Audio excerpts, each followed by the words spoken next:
Jean-Louis Fenard, je suis agriculteur dans le Pas-de-Calais et également dans le département de l'Eure, près de Rouen.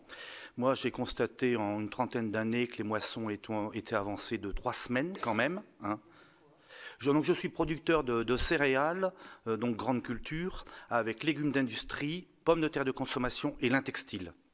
Donc assez diversifié, varié, et c'est ce qui nous permet aussi de faire face parfois à des aléas qui sont forcément climatiques, économiques, sanitaires et tout ça. Enfin, disons qu'il y a beaucoup d'aléas qui sont en agriculture. Et moi, donc, je remarque que les moissons étaient avancées de 3 semaines, et même dans le Pas-de-Calais, on commence à avoir de la vigne. Alors vous allez me dire, où ça? Sur les terris. Bon, c'est peut-être un peu particulier, malgré tout, il y a un peu de vigne. Oui, je sais, parce que je vous connais, vous êtes des Charentes, et vous travaillez sur la prévention au niveau des vignobles, et vous avez fait un travail remarquable, et vous êtes connu là-bas, et je pense que c'est François Lucas qui doit vous connaître un peu plus qu'il est Charentes. Voilà. Donc, moi, je parlerai peut-être plus de ce que je sais, certains de la viticulture, pas trop. Du temps des calamités agricoles, on payait tous sur nos contrats d'assurance. Il y avait une surprime pour les calamités agricoles et l'État a souhaité se désengager parce que les risques devenaient trop grands. Donc, mais je n'ai pas vu, avec ce désengagement, tout ce qui est assurable, donc c'est les assureurs privés, et eux maintenant ont ces problèmes-là aussi, ils trouvent que ça devient dangereux d'assurer les agriculteurs parce qu'ils ne connaissent pas bien les risques. Donc, nous, on n'a jamais été favorable à l'assurance récolte, parce que d'abord, il faut assurer 70% donc, de son exploitation agricole, et je peux vous dire qu'il y a des cultures qui sont vraiment inintéressantes à assurer. Par exemple, mon propre exemple, moins je produis en pommes de terre de consommation, plus je gagne, au niveau français quand même ou européen. Il vaut beaucoup mieux vendre 35 tonnes de pommes de terre à 280 € que vendre 45 tonnes à 50 €. Ça, c'était mon cas personnel. Donc, vous voyez, déjà, il y a des choses, les producteurs de betteraves peuvent dire la même chose aussi, ça ne convient pas. Et on a une obligation de s'assurer à hauteur de 70%. Donc, nous, on va favoriser la prévention au niveau de l'irrigation, du drainage, la succession des cultures. Il ne faut pas être trop spécialisé. Moi, le premier, je fais attention aussi de ne pas pousser mes sols de pommes de terre dans des proportions importantes. On va favoriser les filets paragrèles et même des retenues d'eau collinaires, comme il se passe aussi, et c'était très désagréable, le lac de Caussade, où le ministère avait donné son avis favorable, et comme par un tour de passe-passe, les écologistes sont passés derrière, ça a été stoppé. Donc je trouve que c'est intelligent de récolter l'eau de l'hiver pour irriguer l'été. Mais bon, pour l'instant, ça ne se passe pas bien.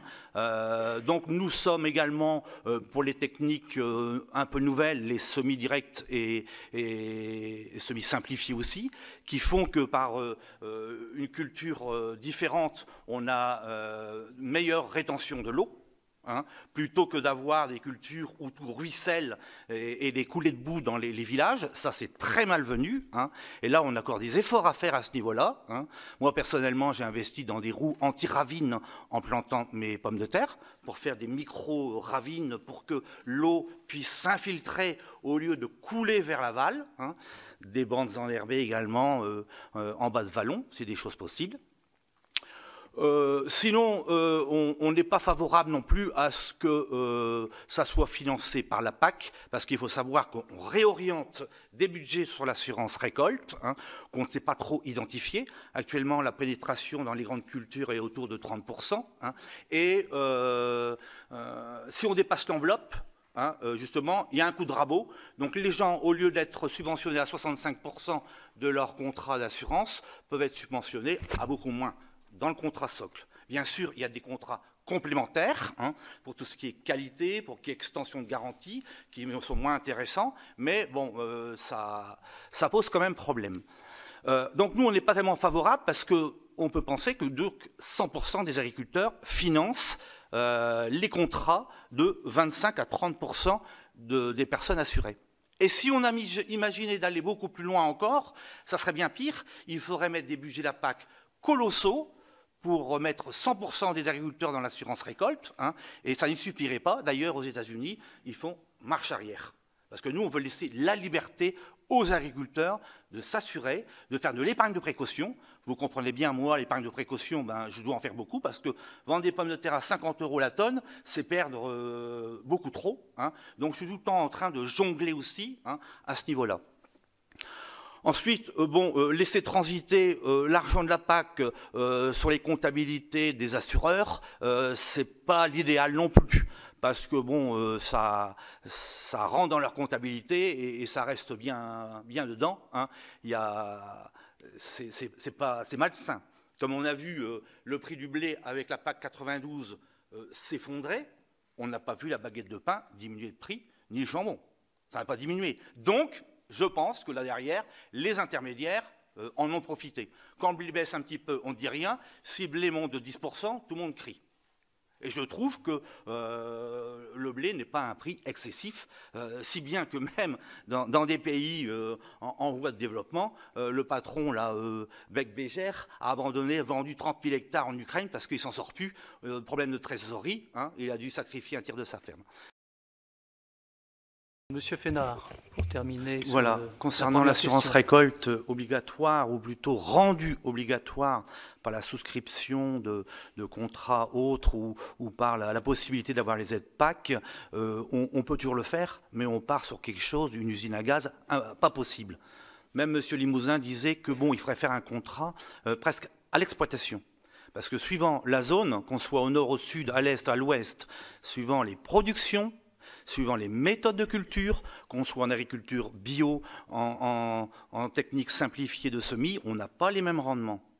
Et donc là, on va vers quelque chose de très compliqué. Nous, on verrait éventuellement une possibilité, et pourquoi pas, de mettre 30-40 € de l'hectare et faire ça à la parcelle. Si on a une baisse de 10 ou 15% de son chiffre d'affaires et pas autre chose, ça pourrait déclencher un remboursement. Mais pas autrement. Non, sinon, mais alors on met en place quelque chose de très difficile et on va effondrer le premier pilier de la PAC aussi. Et deuxièmement, il ne faut pas oublier aussi qu'on a la gestion des risques médiatiques. Et j'entends par là que maintenant, sortir un pulvérisateur, ça va devenir un vrai problème. D'ailleurs, on est engagé dans le plan éco-phyto, donc on va devoir réduire de 50% les phytos, donc ça veut dire qu'on va réduire les rendements de 25 à 30%. Il faut le savoir. Si on réduit les rendements, on monte nos coûts de production et on sera plus compétitif avec la Russie et l'Ukraine. Ça, il ne faut pas l'oublier non plus. Donc, vous voyez, il y a tellement de choses qui se greffent là-dessus que on va partir sur quelque chose de très compliqué. Monsieur Fénard. Oui, dans la région Hauts-de-France et en Normandie, il faut savoir qu'on n'a pas le droit de retourner les pâturages. On est limité par un seuil de 5% qu'on ne peut pas dépasser, hein. Et si un agriculteur veut retourner son pâturage, il doit en faire une demande à la DDTM. Donc c'est quand même important. C'est vrai qu'il y a eu peut-être quelques petits excès dans le temps, mais moi je suis très favorable dans les zones un peu escarpées, difficiles d'accès et vallonnées, de mettre des bandes tampons pour récupérer les terres qui pourraient s'écouler en contrebas. Et ça là-dessus, la profession doit être très vigilante parce qu'on n'a pas le droit non plus que les terres aillent dans les villages et noient des habitations. Voilà, donc vous pouvez savoir, et le préfet du Pas-de-Calais prend des mesures actuellement, hein, pour que ça ne se renouvelle pas dans la région de Bapaume, où il y a des très grands parcellaires avec des cultures de légumes et de pommes de terre, un peu dans les vallons, et on a vu quelques catastrophes aussi, on en a parlé à la télévision l'année dernière. Dans les zones de grande culture, de plus en plus de cultures doivent être certifiées. Nous sommes certifiés pour avoir des accès à la vente de nos produits. Notamment, je parle principalement de la pomme de terre de consommation. Et quand on est certifié, on doit faire des audits par des gens spécialisés qui viennent voir nos bâtiments, qui viennent voir les extincteurs qui sont vérifiés tous les ans. On doit faire venir notre électricien tous les ans aussi pour faire vérifier les installations électriques. Donc, quelque part, c'est peut-être favorable, mais ce n'est pas à la portée de tout le monde. Parce que c'est toujours des coûts supplémentaires et importants. Et nos produits, on ne les valorise pas à leur juste prix.